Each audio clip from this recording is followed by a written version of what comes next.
मंदिर का दोतला भी ठीक ऐसा ही बना हुआ है।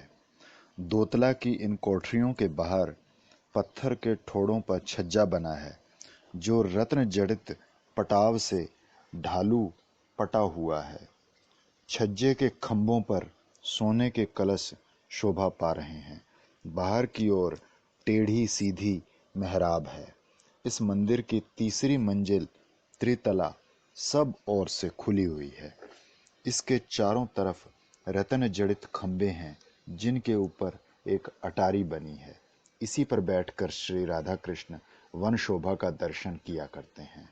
इस पद्म मंदिर की सबसे नीची मंजिल के बरामदे मणियों से जड़े और नाना प्रकार की चित्रकलाओं से परिपूर्ण हैं। बरामदों के आसपास चढ़ने उतरने के लिए सीढ़ियां बनी हुई हैं, जिनके दोनों ओर कंठ तक ऊंची चौकियां बनी हैं, जो बैठने के प्रयोग में आती हैं। सोपानों के चारों ओर कंठ तक ऊंचा एक अन्य चबूतरा है, जिसके आगे कुछ दूर पर वृक्षों की पंक्तियां खड़ी हैं। ये वृक्ष भी गले से अधिक ऊंचे नहीं हैं। फल फूल और वेदिकाओं के कारण ही शोभायमान इस मंदिर का नाम केली रत्नाकर है। श्री राधा कृष्ण सखियों सहित इसमें विहार करते हैं। अनंग रंगाम्बुज चबूतरे के अग्निकोण में एक हिंडोला बना है। उसके चबूतरे का आकार 8 दल वाले कमल के समान है। इसके पूर्व पश्चिम की दिशा में 2 ऊंचे बकुल वृक्ष लगे हैं, जिनकी 2 शाखाएं एक दूसरे में इस प्रकार मिल गई हैं, मानो हिंडोले का मेहराबदार चंदोया शोभायमान है।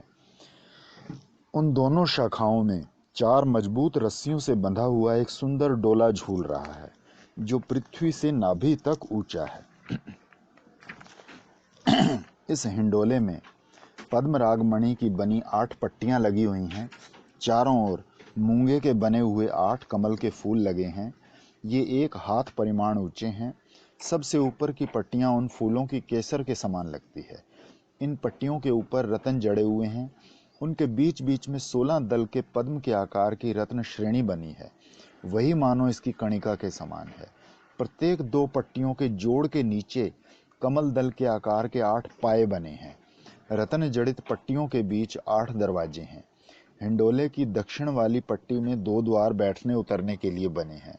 इस हिंडोले में श्री राधा कृष्ण के बैठने की वेदिका के पीछे 2 दंडों के सहारे सटी एक पट्टी लगी हुई है, जो उनकी कमर के अवलंबन का काम देती है। हिंडोले के अंदर बैठने की जगह के आसपास और पीछे रेशमी तोशक तकिए लगे हुए हैं। इसके अतिरिक्त नाना प्रकार के चित्र विचित्र रेशमी वस्त्र और सोने के तार के बने चंद्र और मुक्ता मालाएं ऊपर चंदोए में लगे शोभा पा रहे हैं। श्री वृंदा देवी उस कमल रूप हिंडोले को, जिसके चारों ओर 8 कमल दल के समान अष्ट सखियां खड़ी हैं, हिला डुलाती हैं तथा अन्य सखियां नीचे खड़ी गान करती हैं।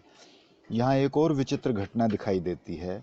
वो ये कि जब श्री राधा कृष्ण उस डोले में विराजते हैं, तब सबको ऐसा दिखाई देने लगता है कि श्री राधा कृष्ण का मुख हर एक के सामने ही है। ललिता नंदद कुंज के ईशान कोने में एक और माधवी कुंज है। इसको माधवा नंदद कुंज कहते हैं। इसकी बनावट 8 दल वाले कमल की सी है। लीला के काम में आने वाली सब सामग्री इसमें हर समय मौजूद रहती है। ललिता नंदद कुंज की उत्तर दिशा में एक अद्भुत कुंज सीताम्बुज नाम से विख्यात है। इसकी सुंदरता बहुत अधिक है। इसके चारों ओर नाग केसर और मल्लिका के फूल खिले हुए हैं। वृक्षों की शाखाएं इस कुंज के ऊपर फैली हुई हैं। इसकी कर्णिका स्वर्ण के समान चमक रही है। फूलों के ऊपर जो पराग जमा हुआ है, वो मणियों की भांति जगमगा रहा है। इस ललिता नंदद कुंज की पश्चिम दिशा में पहली कुंज की तरह एक और कुंज विद्यमान है। इसको असिताम्बुज कुंज कहते हैं। ये नीले पद्म की आकृति की बनी हुई है। वृक्षों की शाखाएं इसके ऊपर झुकी हुई हैं, मानो इसको आलिंगन कर रही हैं।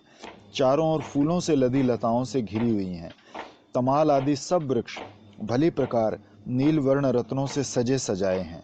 इस कुंज के चारों ओर 8 दल कमल के आकार की 8 उपकुंजें बनी हैं। इसकी कर्णिका सोने की बनी हुई है। ललिता कुंज के दक्षिण दिशा में अरुणाम्बुज नाम की एक और कुंज शोभा पा रही है। इसके भीतर और बाहर का मंडल पद्मराग आदि मंडलों का बना हुआ है। फूलों से भरी लवंग लताएं उसको घेरे हुए हैं। दूसरी एक और कुंज हेमाम्बुज नाम की इस ललितानंद कुंज के पश्चिम दिशा में विराजमान है। उसके चारों ओर चंपक वृक्ष और हेम चंपक लताएं फैली हुई हैं। इसके भीतर और बाहर का भाग स्वर्ण का बना हुआ है। इसी प्रकार ललितानंद कुंज के उत्तर आदि 8 दिशाओं में श्री राधा कृष्ण की प्रिय सबसे उत्तम कुंजें नाना भांति के आकारों की बनी हैं, जो दर्शकों के आनंद और विस्मय को बढ़ाती हैं। इस कुंज के ईशान कोण में एक और विख्यात कुंज श्री विशाखा जी की है। इसको मदन सुखद कुंज कहते हैं। इसके चारों ओर 4 चंपक वृक्ष लगे हुए हैं। इन वृक्षों में प्रफुल्लित नीले, लाल, हरे, पीले फूलों की विचित्र सुगंध अन्य गंधों का तिरस्कार करके बहती हैं। नीले, पीले और हरे रंग के शुक, सारिका आदि और भ्रमर व्याकुल अवस्था में इधर उधर मधुर गान करते रहते हैं। चंपक वृक्ष और मालती लताएं इसको चारों ओर से घेरे हुए हैं। देखने से ये कुंज राजभवन जैसा प्रतीत होता है। इस कुंज के बीच में पृथ्वी पर उगने वाले फूल, जल में उत्पन्न होने वाले फूल, पल्लव, आभूषण, वस्त्र, शैया, चंदोए एवं लाल, सफेद, पीले, काले फूल और मृणाल सहित लाल, सफेद, पीले, नीले पद्म उत्पल समूह जगह जगह शोभा पा रहे हैं। इस कुंज के चारों तरफ 4 छोटे छोटे फाटक लगे हैं, जो सुंदर जंगलेदार हैं। उन पर विचित्र बेल बूट बने हैं, जिसमें शलाकाएं लगी हैं। उनका ऊपरी भाग तीर जैसा बना है। मदलोभी भ्रमरगण द्वारपाल के समान उनके इधर उधर घूमते रहते हैं। कुंज के बीच की भूमि मणियों की बनी है और 16 दल कमल फूल के समान शोभा पा रही हैं। बाहर की ओर इस कुंज को चारों ओर से वृक्षों की शाखाएं घेरे हुए हैं। चारों ओर की दीवार बड़ी मनोरम और कांतिमय बनी हुई है। श्री विशाखा जी की शिष्या मंजुमुखी इसकी देखभाल के लिए नियुक्त है। इसमें जो चित्रकला बनी है उसकी रक्षा करती है। प्रेम रस से परिपूर्ण ये कुंज श्री राधा कुंड के किनारे ही बनी है। श्री राधा कृष्ण का लीला रस इसमें निरंतर बहता रहता है। श्री राधा कुंड की पूर्व दिशा में चित्रांदद नाम की एक और कुंज है। ये अति विचित्र ढंग से बनी हुई है। इसमें नाना जाति के और नाना आकार के रंग बिरंगे वृक्ष और लताएं स्थान स्थान पर शोभायमान हैं, और जहाँ भिन्न भिन्न जाति के पक्षी और मृग आनंद से विचरते रहते हैं।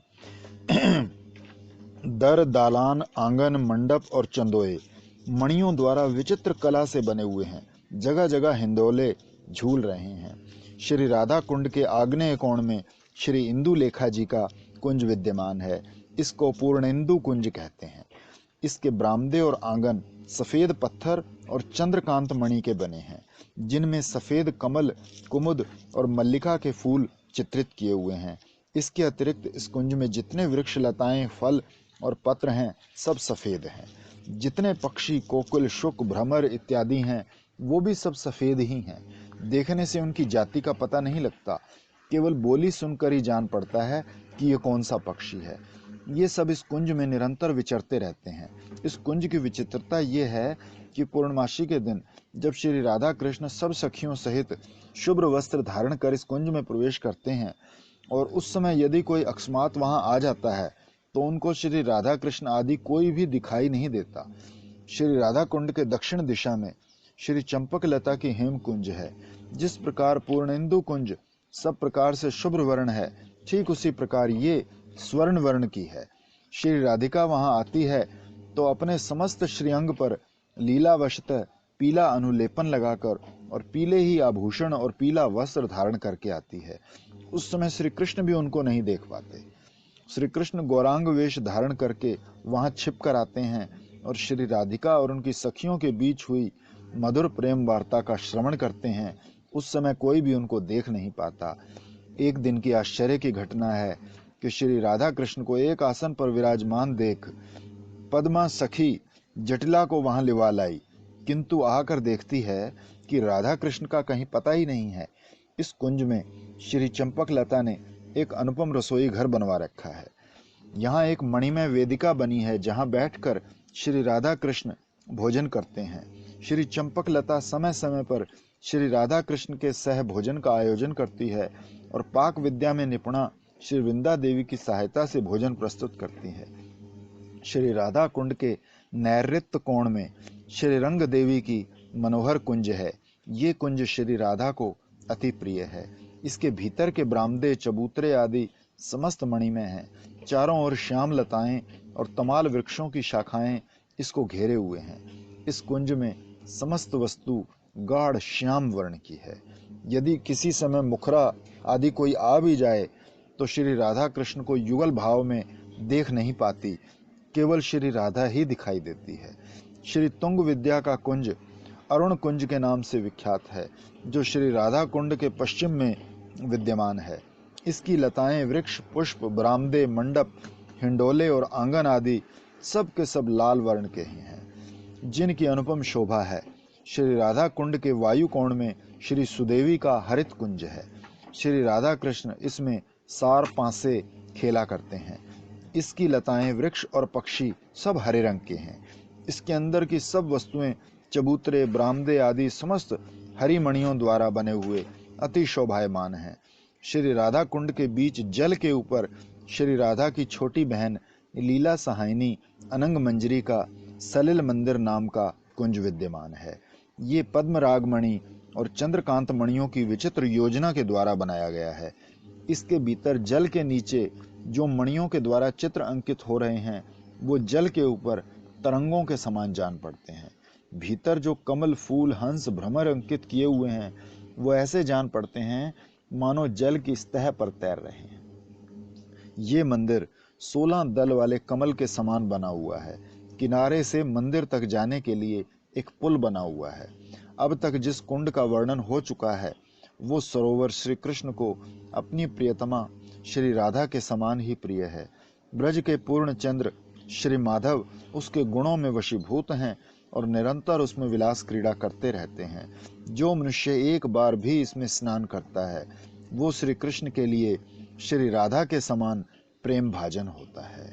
इसलिए इस पृथ्वी पर ऐसा कौन है जो इस कुंड की महिमा और माधुर्य का वर्णन कर सकता है। अपनी प्रियतमा श्री राधा के कुंड का दर्शन कर नागर श्रेष्ठ श्री कृष्ण बहुत प्रसन्न होते हैं एवं उस कुंड के गुणों की ओर ध्यान करते हुए श्री राधा के विरह में अत्यंत व्याकुल तथा कामवश हो जाते हैं। प्रिया की प्राप्ति की मनोकामना से वकारी श्री कृष्ण के मन में अनेकानेक तत्संबंधी उत्प्रेक्षा उत्पन्न होने लगती है।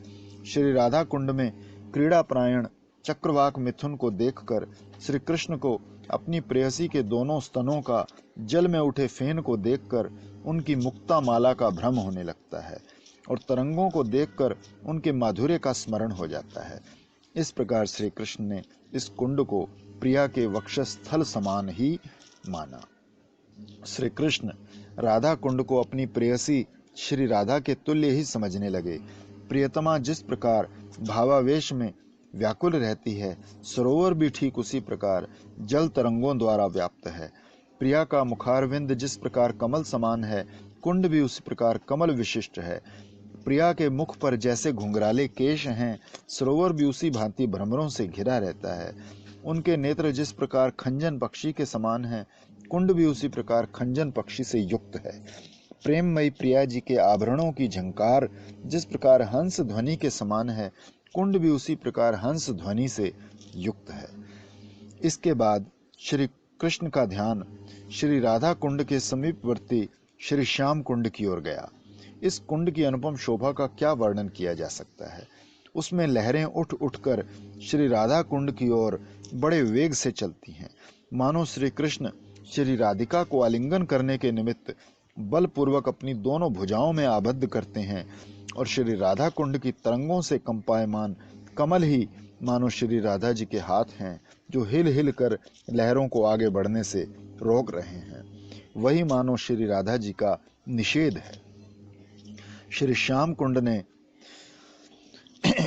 श्याम कुंड के कमल वायु योग से चंचलित होकर वेग के साथ जब श्री राधा कुंड के उन मनोहर कमलों के ऊपर लीलावश गिरते हैं, तब ऐसा प्रतीत होता है कि श्री कृष्ण बलपूर्वक श्री राधा के मुख कमल का चुंबन कर रहे हैं और श्री राधा मानो टेढ़ी चितवन करके उनको निवारण कर रही हैं। श्री कृष्ण द्वारा स्तन और अधर ग्रहण करने पर जिस प्रकार श्री राधा मन में तो अत्यंत प्रसन्नता अनुभव करती है, किंतु बाहर से व्यथा और मिथ्या क्रोध दिखलाती हुई कुटमित भाव दिखलाती है। उसी भांति श्री कृष्ण जब श्री राधा कुंड के दर्शन करते हैं तो उनको ऐसा अनुभव होने लगता है, सरोवर ही भ्रमरगण की झंकार के बहाने शीतकार द्वारा उत्पन्न गदगद स्वर में मिथ्या क्रोध प्रकाश कर रहा है। श्री श्याम कुंड और श्री राधा कुंड के दर्शन कर श्री कृष्ण विचारने लगे कि ये दोनों हमको जो इतना आनंद देते हैं, इसका एक मुख्य कारण ये है कि हमारी प्रियतमा श्री राधा की जो प्रिय वस्तु है, वो चाहे जड़ ही क्यों ना हो, चेतन होकर हमको सुख प्रदान करने के लिए बहुत ही आतुर और उद्योगी हो जाती है। इसका साक्षात उदाहरण ये गोवर्धन पर्वत है, क्योंकि हमको देखकर इसकी कुंड रूपी दोनों आंखें प्रेम के वशीभूत चंचलता को प्राप्त हो गई हैं। जैसे वायु के वेग से कुंडों में उत्पन्न नीले कमल उलट पुलट रहे हैं, लहरों के बहाने मानो प्रेम निश्वास ले रहा है। प्रेम से पुलकायमान होकर मयूर के समान वो पूंछ को ऊपर उठाकर मानो हमको साष्टांग प्रणाम कर रहा है। वृक्ष और लताओं के हिलने डुलने के छल से मानो प्रेम में विहल हो देह की सुध बुध खो बैठा है। श्री कृष्ण दोनों कुंडों को मयूराकार श्री गोवर्धन के दोनों नेत्र रूप मानने लगे। श्री राधा कुंड की प्रत्येक वस्तु का दर्शन कर श्री कृष्ण को श्री राधा के अंग प्रत्यंग का स्मरण होता है। अत्यंत आनंद का अनुभव करते हुए भी वे उनकी उपस्थिति में बहुत बेचैन हो जाते हैं। सखाओं की 8 कुंजें। श्री कृष्ण के 8 अंतरंग सखाओं ने सुबल, मधुमंगल, उज्ज्वल, अर्जुन, गंधर्व, विदग्ध, भृंग और कोकिल श्री राधा के आग्रह से श्री श्याम कुंड के चारों ओर कुंज, सोपान, घाट और घाटों के ऊपर मंडप, बरामदे, आंगन और हिंडोले आदि समस्त श्री राधा कुंड के समान ही रचना कर दिए हैं, किंतु जल के बीच कोई कुंज नहीं है। अपने कुंड को देखने से श्री कृष्ण को यह भ्रम हो जाता है कि ये श्री राधा कुंड ही है। इसके बाद अब श्री कृष्ण के अंतरंग सखाओं की उन कुंजों में जहाँ जहाँ स्थिति है और वो कुंजें उन सखाओं ने श्री ललिता आदि सखियों को जिस रूप में अर्पण की हैं, उसका वर्णन किया जाता है। श्री श्याम कुंड में के वायु कोण में सुबलानंदद नाम की सुबल सखा की एक कुंजशाला है। श्री राधा इसको अपनी ही कुंज मानती है। इसमें जो तीर्थ विराजमान है उसको मान सपावन कहते हैं। श्री राधा नित्य प्रति सब सखियों सहित इसमें स्नान करती है और श्री प्रिया जी इस कुंज को बहुत प्रेम करती है। इसका ये कारण है कि इस कुंज की पानीय वस्तु स्वयं श्री कृष्ण के चरण कमल मकरंद रूप पुष्प मधु के समान है, ऐसा वो मानती है। अतः श्री कृष्ण की भांति ये कुंज श्री राधिका को परम प्रिय है। श्री राधा कुंड के उत्तर में मधुमंगल शंद नाम की एक कुंज है। इसको ललिता जी अंगीकार किए हुए हैं। ये कुंज श्री राधा को बहुत प्रिय है। इसमें भिन्न भिन्न प्रकार की चित्रकारी हो रही है।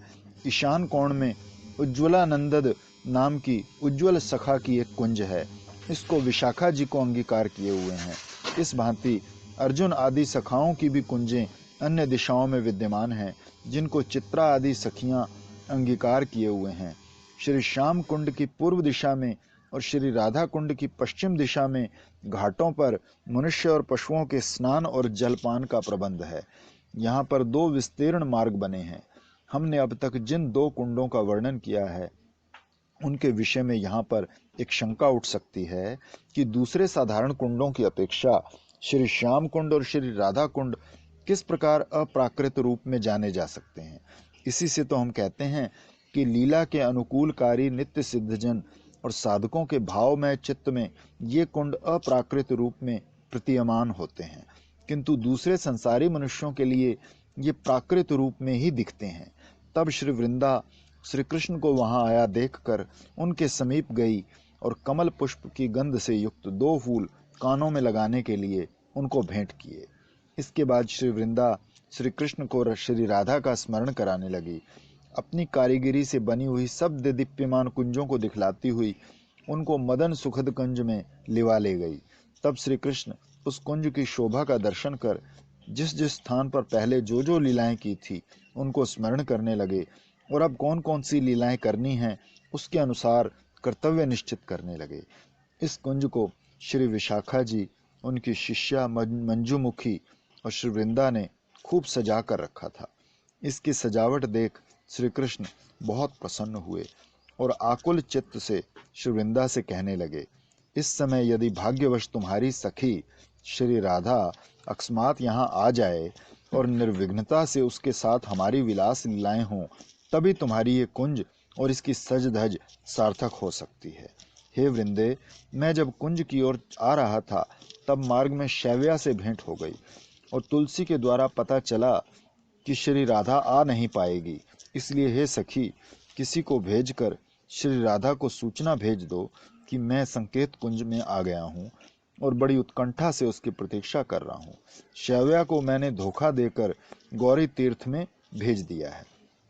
इसके बाद श्री कृष्ण धनिष्ठा से कहने लगे कि श्री राधा को बुलाने के लिए ललिता को शीघ्र वहां जाने को कहो। ललिता वहां पहुंचकर उनसे मेरी दुविधा स्थिति का वर्णन करे। मैं मदन शर से अत्यंत जर्जरित एवं आकुलता से उनकी प्रतीक्षा कर रहा हूँ। ऐसा कहने से वो प्रेम आकुला होकर यहाँ आने के लिए बेचैन हो जाएगी। हे वृंदे, तुम गौशाला मार्ग पर किसी एक सखी को नियुक्त कर दो, जिससे यदि कोई मुझे ढूंढता हुआ यहाँ आए तो उससे कह दे कि मैं यहाँ नहीं हूँ। और गौरी तीर्थ के मार्ग पर भी किसी दूसरी चतुरा सखी को बिठा दो, जिससे शैव्या अथवा उसकी सखियां ना आ सकें। फिर श्री कृष्ण ये देखकर कि मधुमंगल की दृष्टि कदली फलों की ओर जमी हुई है, वृंदा जी से कहने लगे, देखो, इस ब्राह्मण कुमार का मन केलों के लिए ललचा रहा है। एक वृक्ष के फलों से इसकी उदर पूर्ति नहीं हो सकेगी, अतः इसके 2 वृक्षों के फल खाने को दे दो। श्री कृष्ण के इस प्रकार परिहासपूर्ण वाक्य सुनकर मधुमंगल कहने लगे, हे सखे, ये बात तो सत्य है कि मेरा मन केले के फलों को ललचा रहा है। इसमें वृंदा की प्रतीक्षा की तो कोई आवश्यकता ही नहीं है। यदि तुम्हारी आज्ञा हो तो मैं स्वयं ही देख देख कर उत्तम फल अपनी रुचि अनुसार खाकर उदर पूर्ति कर लूं। इसके बाद वृंदा ने 2 चतुर सखियों को गौशाला और गौरी तीर्थ के मार्ग पर पृथक पृथक नियुक्त कर दिया। तब श्री कृष्ण उत्कंठा के साथ अपनी प्रियतमा के आगमन की प्रतीक्षा करने लगे। जब तक प्रफुल्ल कमलमुखी श्री राधा आ नहीं गई, तब तक सैकड़ों समुद्रों के समान गांभीर्य होते हुए भी श्री कृष्ण धैर्य खो बैठे और प्रियतमा की परीक्षा का एक एक क्षण उनको लाख लाख युगों के समान जान पड़ने लगा। इसमें आश्चर्य ही क्या है, प्रेमियों की इसी प्रकार की चेष्टाएं तो स्वाभाविक ही होती हैं। श्री कृष्ण चैतन्य महाप्रभु के चरण कमलों के मधुपान में भ्रमर स्वरूप श्री रूप गोस्वामी जी की सेवा के फलस्वरूप श्री रघुनाथ दास गोस्वामी द्वारा प्रकाशित श्री जीव गोस्वामी जी के संसर्ग से उत्पन्न श्री रघुनाथ भट्ट गोस्वामी के वरदान के प्रभाव द्वारा लिखे गए श्री गोविंद लीलामृत काव्य का 7वां सर्ग समाप्त हुआ।